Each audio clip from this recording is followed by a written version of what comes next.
नमस्कार, मी ॲस्ट्रोस्मिता गिरी या चॅनलवर आपल्या सगळ्यांचं स्वागत करते।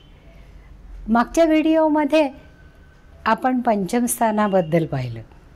पंचम भावामधून जी काही नातेसंबंध निर्माण होतात आणि त्यांच्याशी आपण कशा पद्धतीने रिॲक्ट होतो हे पाहिलं। आज आपण षष्ठ स्थान पाहणार आहोत। कुंडलीतलं षष्ठ स्थान म्हणजे षष्ठ भाव।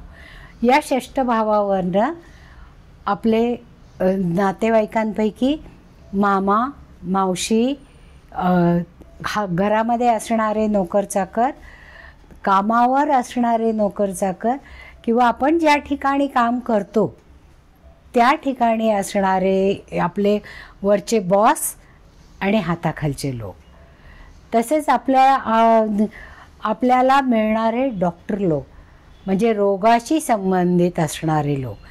कारण षष्ठ स्थान हे रिपू आणि रोगाचं स्थान आहे। रिपू म्हणजे काय, जे हिडन शत्रू असतात ते आपल्याला इथून कळतात।